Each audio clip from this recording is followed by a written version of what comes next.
Student, आज हम पढ़ेंगे पाठ 8। पाठ 8 में पढ़ेंगे हाजिर जवाब मुल्ला नसरुद्दीन। बादशाह विद्वान मुल्ला नसरुद्दीन कुछ दरबारी और परहेदार। ये क्या है? सब इस कहानी के पात्र हैं। पात्र मतलब व्यक्ति। बादशाह का दरबार लगा है। बादशाह अपने मंत्रियों, विद्वानों और काजियों के साथ बैठे हैं।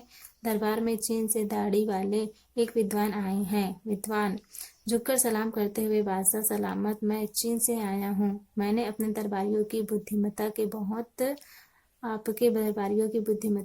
बहुत से किस्से सुने हैं। अपने विद्वानों में से 3 सवालों के जवाब दिलवाइए, तब मैं मानूं। अपने दरबारियों की प्रशंसा सुनकर बादशाह बहुत खुश होते हैं।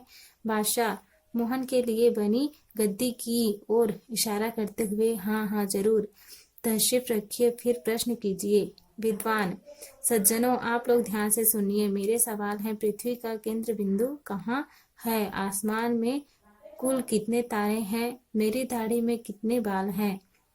सवाल सुनकर दरबार में सन्नाटा छा जाता है। सभी दरबारी नजरें नीची किए बैठे हैं। कोई भी सवालों के सही जवाब नहीं दे पाता।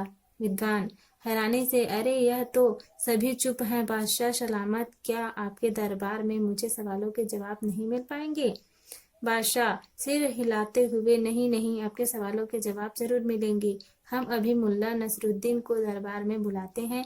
मुझे पूरा यकीन है कि वो आपके सवालों के जवाब अवश्य दे देंगे और आपको मायूस नहीं लौटना पड़ेगा।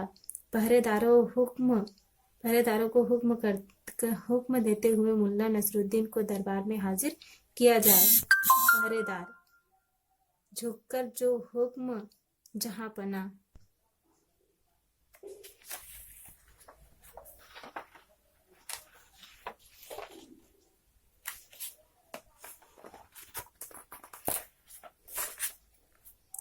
मुल्ला नसरुद्दीन दरबार में अपने गधे पर सवार होकर आते हैं। मुल्ला नसरुद्दीन गधे से उतरकर बादशाह को सलाम करते हुए, बादशाह सलामत, आपका सेवक हाजिर है, हुक्म कीजिए। बादशाह, मुल्ला जी, ये विद्वान सुदूर चीन से आए हैं। इनके सवालों के जवाब कोई नहीं दे सका, इसलिए आपको बुलाया है। देश की इज्जत अब आपके हाथ में है।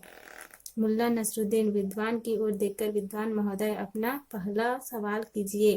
विद्वान अकड़कर, पृथ्वी का बिंदु कहाँ है?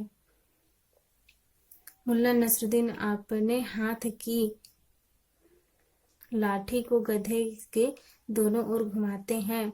मुल्ला नसरुद्दीन मुस्कुराते हुए, इस गधे के पीछे वाले दाएं बाएं के नीचे।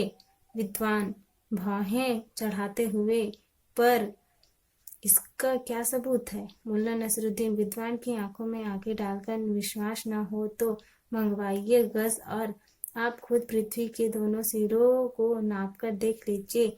जरा भी अंतर आए तो बताइए।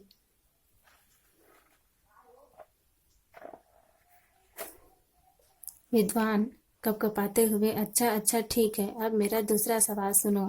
आसमान में कुल कितने तारे हैं? मुल्ला नसरुद्दीन तपाक से, मेरे गधे के शरीर पर जितने रोए हैं। विद्वान चढ़ते हुए, इस गधे के रोए आपने कब गिने? मुल्ला नसरुद्दीन मुस्कुराते हुए, अब आपके आकाश के तारे गिने। विद्वान और अधिक परेशान हो उठता है। विद्वान झोंकते हुए, ठीक है, अब मेरा तीसरा सवाल सुने, मेरी दाढ़ी में कितने बाल हैं?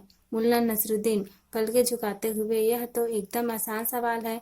मेरे गधे की पूंछ में जितने बाल हैं उतने एक अंगुली उठाते हुए, ना एक भी बाल कम और ना एक भी ज्यादा। विद्वान आंखें तरेड़ते हुए, लेकिन इसका क्या सबूत है?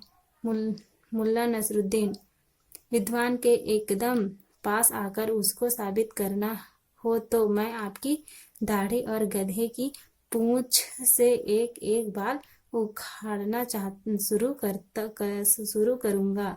यह कहते कहते मुल्ला नसरुद्दीन विद्वान की दाढ़ी की ओर हाथ बढ़ाते हैं। विद्वान घबराकर, नहीं, साबित करने की कोई आवश्यकता नहीं, बस मैं हारा, आप जीते। विद्वान अपना सा मुंह लेकर रह जाता है। बादशाह प्रसन्नता पूर्वक, वाह मुल्ला जी, आप सचमुच हाजिर जवाब हैं। सभी दरबारी मुल्ला नसरुद्दीन की वाहवाही करते रहें। Thank you.